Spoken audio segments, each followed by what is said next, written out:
done so already. Oh, there we go. We've got the microphone. Hello, everyone, and welcome to the Internet Governance Forum here in Lillestrøm. My name is Zach Dans from the United Nations Department of Global Communications. I'm joined on stage by Miss Maria Ressa, Nobel Peace Prize laureate and founder of Rappler. I'm also joined, yes, please give her a round of applause. I'm also joined by Mr. Juan Sebastian Gomez from the Deutsche Welle Latin American Service, as well as Ms. Fia Malik from Kompas Media in Indonesia, who will jointly be interviewing Ms. Maria Ressa. At the conclusion of the interview, there will be an opportunity for you to ask questions to Ms. Ressa. We are, of course, speaking to you from the 20th edition of the IGF in Lillestrøm, Norway, convened by the United Nations Secretary General. We have an incredible 8,000 people joining us on site and online. The IGF has 150 plus sessions in the program. On Tuesday, we officially opened the IGF with leaders calling for action and cooperation in a rapidly evolving digital landscape, including a message from the United Nations Secretary General, Antonio Guterres. On Wednesday, we had a lively panel in the plenary hall on AI and the future of work with government leaders, OpenAI, Meta, and the actor and activist Joseph Gordon-Levitt. Today is the final day of this year's IGF. At 2:30 today, we will be having the closing ceremony of the IGF in the plenary hall. Now, let us hear from Ms. Maria Ressa. Distinguished guests, the floor is yours. Well, thank you so much for that really extensive introduction. Good afternoon, everybody. I'm Fia from Indonesia, and with me is Juan. Yeah. We're gonna talk about journalism and AI and the risk to democracy to you, Ms. Maria Ressa, I'm so sorry. Before we start, I wanna start with an ice-breaking question. You've asked... These are the dangerous ones, these icebreakers. No, it's not that... Okay, we're gonna start. No, go. So, usually you've asked the audience whether or not they've used AI in general life. So, have you used AI? Of course. In journalism, in your line of work? In journalism, I can't criticize it if I haven't used it. I mean, it really comes from a position of, I'm looking for the good, right? Can it really help us? And then in the process, then we try to figure this out. So for example, OpenAI, we're partners. Rappler is a partner of every single tech company. We're sometimes called frenemies, but we're partners. And when the chatbots were rolled out, right? OpenAI had an open call. 1,000 different groups came in, and we pitched using their LLM for democratic consultation. We were one of 10 that got it, and because we got it, we were then able to take what they did, understand the code and how they did it, and then use it. We rolled it out in our Matrix chat app as a consultation for policy. So our Quezon City, which has 3 million people, they use that to be able to have a 4-day open consultation on whether to turn a main thoroughfare, close it down during the holidays. We start small, right? But I think we need public service people, like the public interest, journalists, civil society. We need to use this tech so that we understand both its strengths, dangers, and the weaknesses that need to be addressed. I have, this is my impression that whenever we talk about journalism, and then journalists start to talking about what they do, it becomes a bit of a bubble sometimes, because it's hard. I mean, in the editing rooms, there's a lot going on, and you end up talking in another language, and then it's hard to connect. Yeah. And so my question was also by using artificial intelligence. I have the feeling that not for the main reasons that you might think, but for more practical reasons, a lot of journalists and colleagues decide to, let's say, skip part of the research or not go that deep into this or that information, even having tools. Why? Because there's a deadline coming, or because you were scared that you might get sued. Sued, attacked if you're a woman, right? Or that you yeah. might get a massive backlash, and it's not because you're Be canceled. or that, yeah. Yeah. And then so, how do you see that? There's a lot of factors that are within the newsroom and within the way journalists work that are also prone to the mistakes that we are being called out for, that are so, especially now in this moment, so bad for democracies all over the world. There's so many ways to answer that one. I mean, look, just taking artificial intelligence has been around for almost 70 years. And I always joke that artificial intelligence is neither artificial nor is it intelligent, right? It is a machine. It's machine. So the generative AI is a probabilistic machine, right? And it depends how you set it up. Now, the tech companies haven't really explained that the same way that we journalists in the old days. I am 60, so I can say in the old days. In the old days, we didn't do as good a job as we could have to explain the processes of journalism, the standards and ethics that drove us, right? And then since then, the technology has, I'm going to say, the goal was to democratize news, but then now, being a journalist, when you walk into social media, means you're handcuffed, right? I'm not going to curse. I'm not going to lie. I'm not going to incite fear, anger, or hate. And those are the things that get the widest distribution, right? So right off the top, these distribution platforms, the design of big tech, which gives them the most money, actually handcuffs journalists. That's the first. The second, no disrespect to influencers, but journalists are not influencers. Sorry. I mean, you can be, especially really well-known journalists, sure, but there's a difference in standards and ethics, and some influencers have the same standards and ethics as journalists. But again, some influencers grow their, I guess the goal, if you're an influencer, is to keep growing, right? It's popularity, sometimes at all cost, because popularity is connected to money. In a news organization, we actually try to separate the money from the editorial agenda. So a news organization is going to write the stories that may not make you money. I can tell you, stories that we spent 2 months, 3 months on don't spread on social media, except they're really important, like the drug war in our country, or disinformation, right? How that data spreads. That doesn't get the widest distribution online. But you keep doing them because the public needs to know that. The public interest is what drives us. Having said that, given the design of the distribution platforms, what it empowered, what it encouraged was bad journalism. Okay, so now let's go back to your question. That's the context of what we're operating in. Your question is about inside the newsroom, us reporters. Partly it depends on the managers and the kind of reality check you have, right?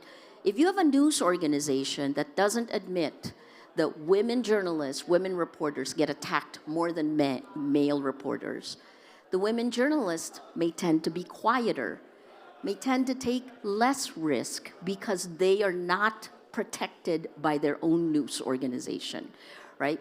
If you're with a news organization that obeys in advance, and let me talk about an American news organization, right? In the time of Trump, if the news organization doesn't punch back, I mean, you've all seen Washington Post, and you've seen if if the business will run it at the cost of the journalism, then the news people inside the editorial room may be more fearful. Fear is real, and we need to say that, and we need to talk about it, and we need to tell the public, which also knows fear is real, right? So I feel like this isn't just a news conversation. We can be more transparent. I mean, this is what we learned in Rappler during the time of Duterte. I mean, it's unreal to get 90 hate messages per hour, right? My reporter who was covering Duterte, Pia Ranada, was all of 26 years old when she was getting as many hate messages as I was. And I worried about her more than I did. Me, I'm old. I've got enough, you know what I mean? I've been around. But I worried about her. And that's my worry for the next generation. So the core of your, right? It's the next generation that we have to worry about. And the last part, guys, will journalism survive this? Or are you going to force all of us to do the 3 C's? Corrupt, coerce, co-opt, right? We need to stop the corruption. That's where it begins.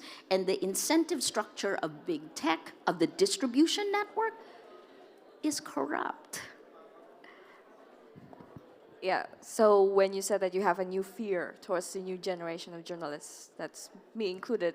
Yes, So it requires more courage, it does, right? It does. When I was your age. Yeah. So how do you think we should combat this? Not only because of that, but also to the misinformation and disinformation, and we have to be sort of juggle between the editorial side of things, but also our hearts to pursue what we want to pursue. How do you navigate around that? Thank you. Thank you for the question. I think the first is inside the news organization first, right? You need to be honest and open with each other.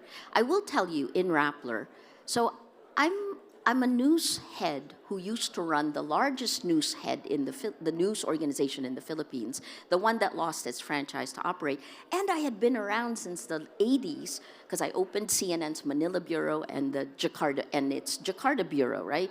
Sa tinggal di Jakarta sa 10 taon. I lived in Jakarta for 10 years. 10 years, through the best and worst of times, right?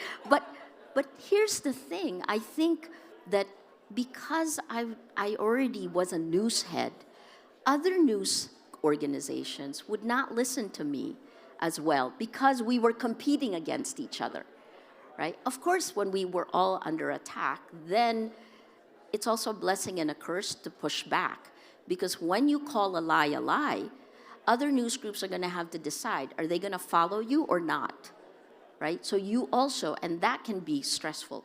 But what we found was that if we let our young reporters, the median age in Rappler, so we're 120 people, all of Rappler, and we have maybe 15 million uniques. So we're not as big as Kompas. Kompas, at its height in Indonesia, 60 million printed newspapers, right? This was the largest. So we're small, 15 million uniques. But what we found was when we talked, I would talk about it and try to always bring together news organizations, collaborate. In a battle for facts, we're all on the same side, right? And for the old-style journalists like me, we grappled with whether or not journalism is activism. In my old world, journalists were not activists. But when it is a battle for facts, journalism becomes activism, right? Because you have to have tremendous courage to hold the line. So, sorry, why am I going to the youth? Because what we found worked well was for us older leaders to step back and let our younger reporters, the median age in Rappler is 23 years old. I'm almost 62, so you can see the gap, right? So 23 years old, and what they did is we talked to other news heads and said, let's give them a night out And all of our reporters just went out with other reporters and they talked to each other. We paid for their beer. Not a big cost, right? And that is one of the ways that you rebuild resilience among the, because there's some things you will tell each other, plus then you don't necessarily, when my reporter got banned from the palace, this was in 2018, we continued reporting on the palace, on Duterte's administration, but we began working. Our news organizations began to work together, right? Collaborate, collaborate, collaborate. And the last part is that news journalists are not alone. I think that's part of what you would have seen from Carlos, right? That civil society, you're not going to function if you don't have facts, right? Civil society, academic institutions, government, that we can actually work together. That's what we need to do. I think I've been waiting and looking for someone to pose this question to. Please? And this also comes from my own experience.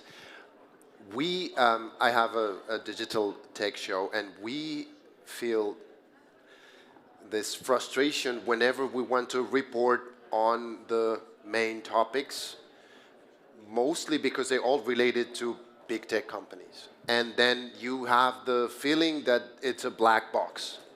And then when you approach them, they are not there. They tried to, but they couldn't. Maybe tomorrow, maybe the next week. And then little by little, you come against a wall, and then it drives you crazy, right? And so, in the other hand, the audience, and of course, they demand. No, I work for a German broadcaster, but I was born in Colombia, and my main audience is in the Americas. Right. And so the person who recently, someone committed, a teenager committed suicide. Yes. And it was found out that it was because of bullying in social media. This is not something new. Of course, you know Sadly, about it. it's not new. It's become normal, Yeah. right? And then the people ask, well, what do the social media platform says? Could you ask them? I mean, you're a journalist. You go ahead and do your work. And we try. I mean, it's not that we don't, but and I wish. How would you do that? How would you deal with that? If the main source of your information is just you cannot reach that. Maybe if you live in right where the decisions are being taken, but yeah. No, thank you for the question. You call a spade, right? This is something we've learned again, whether it is Rodrigo Duterte, the president, or whether it's Mark Zuckerberg. They actually, if you look at it in How to Stand Up to a Dictator, they're the two who were my dictators. And who's the bigger dictator, Duterte or Mark Zuckerberg, right? Who has 3.2 billion who are underneath, we have this debate in the leadership panel of IGF, right? Does big tech control the internet? In my view, absolutely. Because those algorithmic decisions, we're not consulted, right? We bring up the problems. Here's the quick answer, the quick kind of glib TV answer, and this has been written by other journalists. The tech companies follow the 3 Ds, right? What are the Ds? Delay, deny, deflect. Okay. Delay, deny, deflect. You go to them with a question, delay, deny, deflect. Similar, right? So, but Rappler was a partner of every single one. In fact, for Facebook, and this is in How to Stand Up to a Dictator, for Facebook, we knew Facebook better than Facebook knew itself in the Philippines. It is different in every country because our cultures and languages. Filipinos are first adapters. We were an SMS capital of the world, and for 6 years in a row, we spent the most time online and on social media globally. So we were literally, according to Chris Wiley, the Cambridge Analytica whistleblower, he said we were a petri dish, right? They tested tactics of manipulation in the Philippines, and if it worked, they ported it over, guess where? To America. because our history, 300 years in a convent, 50 years in Hollywood. 300 years of Spanish colonial rule, we have that in common, and 50 years under, I mean, you know, American, we were an American protectorate, an American colony, if you push it that way. So tech, and frankly, it isn't just tech that abdicated responsibility, it's also governments. Journalists were left holding the bag. And it's part of the reason more journalists have been harassed, intimidated, jailed, killed.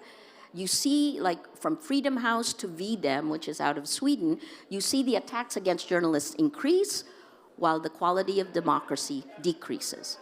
They're connected.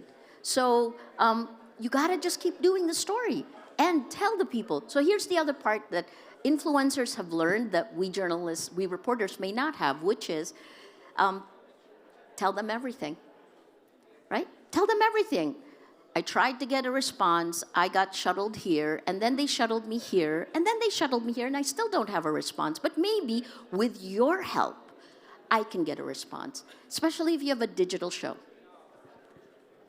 But of course, they won't spread that by design. So you're saying we have to adapt, not only we have to adapt to the way influencers do the stories as well. So You know, again, Rappler was born on digital. We were born on Facebook, and that's why I feel it's like a knife to the gut when Facebook did what it did, which is to make surveillance capitalism, to make its business model, to make profit more important than the public good. But of course, why would they not do that? That's a shareholder interest, right? If you think as a business person, that's their goal. So why would we expect them to behave differently?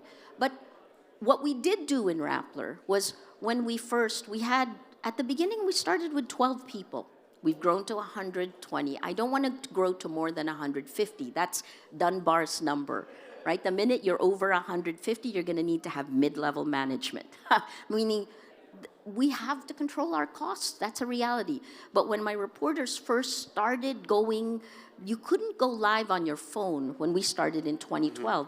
What you could do is do it on your phone and then quickly upload, right? Better than traditional. Then we created an IP satellite van in 2012. It's like a satellite van on an Isuzu chassis, but it's IP, meaning when we had Typhoon Yolanda, or this was a super typhoon, our satellite van was the only one that could transmit outside in ground zero of the typhoon because it was internet-based. Right? Even the government used our satellite van. But that only lasted for 2 years because what happened then? Facebook Live, YouTube Live, right? And what we didn't realize is that Facebook Live and YouTube Live, in terms of distribution, you don't control it. The tech company does. And so I'll give you an example in Latin America. Bolsonaro, right? Bolsonaro was a far-right fringe figure. And what happened was the recommendation algorithm of YouTube began to recommend and cluster him with every single conspiracy theorist on YouTube. And slowly, it grew his community to the point that he, with media covering, became president of Brazil. Brazil, like the Philippines, is like, we say we moved from hell to purgatory together. We understand information integrity and algorithms, and Brazil is about to have elections again, right? So tech companies do need to be held accountable, which means governments need to also look at this as a safety measure, not a freedom of speech issue. Do we still have time, or are we? What do you? For one more? No, okay. I was just thinking on because we haven't talked about this information, maybe, and then share some of your experiences from Rappler. And the question would be, would they be applicable, for example, to the Americas or other regions? Sorry, what's the first part of the question? About disinformation. So you develop your own set of strategies Yeah. from within Rappler, and maybe if that would be applicable to other contexts. Yeah. What I would say is, like, this is a crazy way of looking at it, so you can see, right? Don't look at attacks as a setback. Don't try to go back to the past. Take every single thing that may seem negative now and become stronger, move forward step by step. So, for example, to get 90 hate messages per hour seems horrible. And it was horrible. But you know what that meant? I didn't have to ask Facebook for data. It was coming at me. Right? So, what did we do? We were able to take that data and analyze it. And then we began to understand what was happening. When Duterte tried to shut us down, right? This was January of 2018. I held a general assembly with the team, and we asked every single member of Rappler, I understand, remember our median age was 23 years old.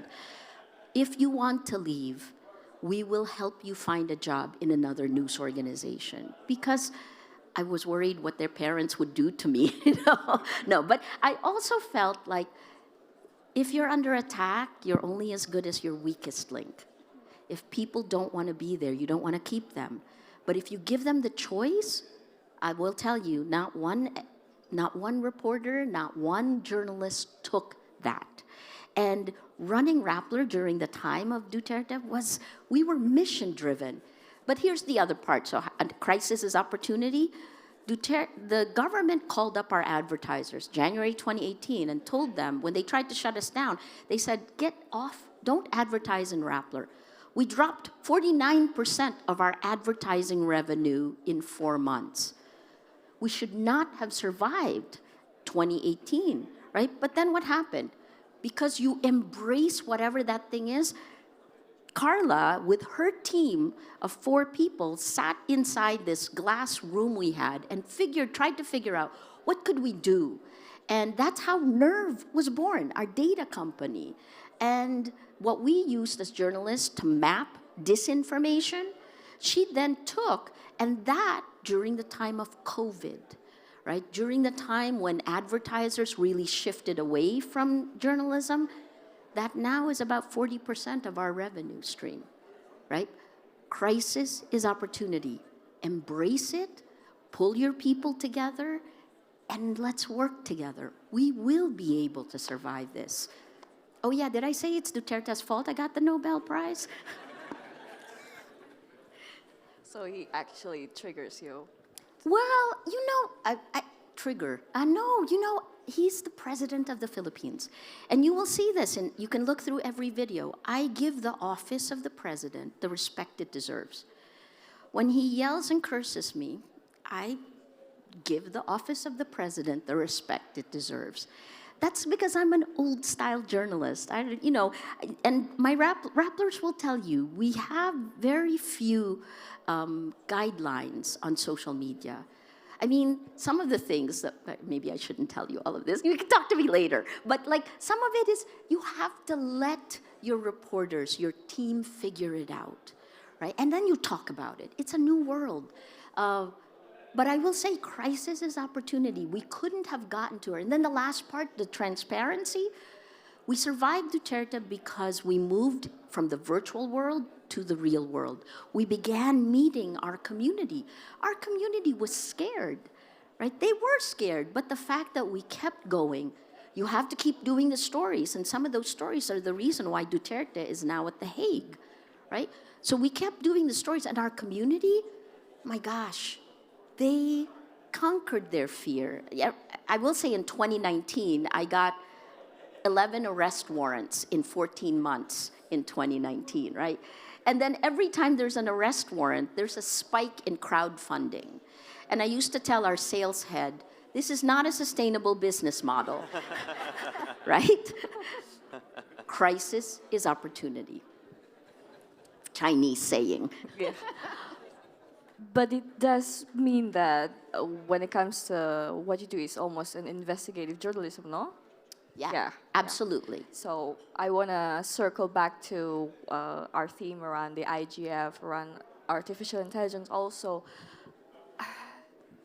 how much should AI and investigative journalism go hand in hand? Because Yeah. I talked to some of my reporter friends back in Jakarta. They said that on-field coverage is still an important part of journalism. Big time. It Yeah. catches the nuance of like what you want to write, the output that you put in it. But as you can see it here, if you put a prompt on ChatGPT, you write, can you write on this based on this? They already made a proper one. Yeah. Proper, Yeah. but maybe not factual. Okay. Right?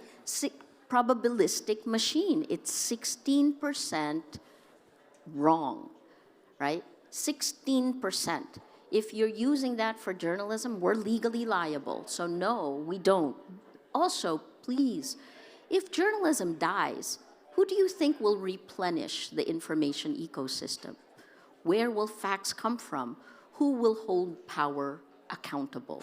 These are big questions, and the world is at a precipice, right? I love the tech. I'm really a geek. And we've done this. So some things that we know, right? You can anchor an LLM in facts. It depends on the training data and the grounding data. And if you go on Rappler, you're going to see that we actually created a data lake with an ontology. I think of ontology as like, a card catalog for a data lake for the internet. Ontology and a schema. So what happens when somebody in the Philippines Googles Ferdinand Marcos Jr., when they come up, the machine in Rappler will automatically pull together all of our stories on Ferdinand Marcos, right? That's connected to that. And why is that important? Because then you can connect that to your large language model. And then our bot, Rappler AI, is actually, because this is the way people are going to start consuming news, our bot will always give you the link back. So what's in that data lake? Publicly available government information, because our government hasn't done that yet, right? But everything anchored on facts. If you do it that way, it's more time consuming. You have to clean the data, and you have to actually have grounding data that's more expertise driven. If you do it that way, the error rate goes down to 2%. Meaning big tech companies can actually bring down the error rate, but frankly, they're too busy rolling things out and making us feel like Pavlov's dogs to keep training their machine. They should respect the public interest a little bit more. Hi, partners who are here, who are tech companies. They're all roughly the same, right? Like whether you're talking OpenAI, Gemini, Llama of Facebook is open source. And you can, but if you're building on it, the cheapest is OpenAI. Ms. Maria Ressa, thank you so much. Sorry, I can talk forever. It's Thank all you. right. In fact, we have time for one question from the audience. This gentleman here.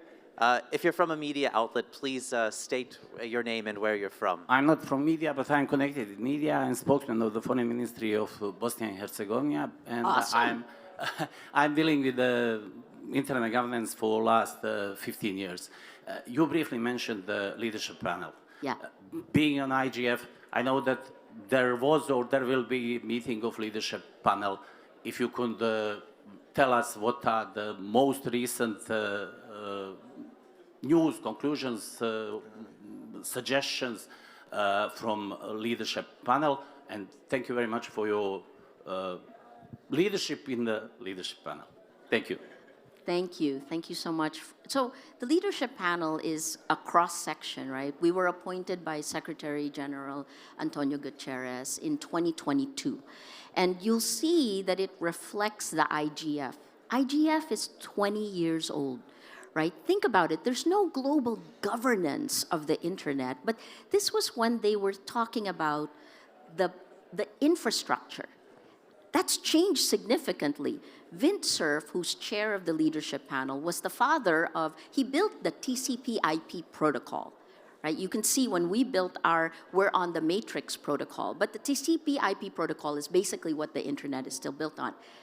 I came in So they're representatives of telcos, of government, of civil society. Youth is represented. So it's actually pretty cool because rarely do I get to debate with a government official or with a youth. No, sorry, with somebody much, somebody who's a youth leader. But the last part is, I think what it did for me was to put Vint and me together.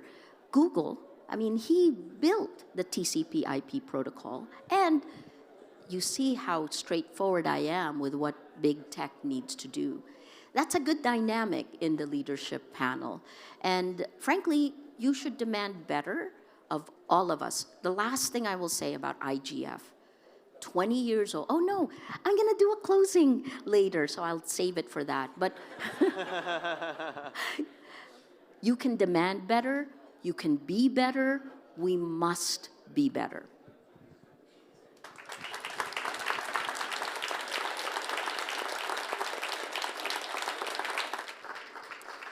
Ms. Maria Ressa, thank you so much for sharing your insights. Mr. Gomez and Ms. Malik, thank you for sharing your expertise. And thank you to everybody who attended here in person and virtually for this session. This interview was streamed, and it can be viewed later on UN Web TV.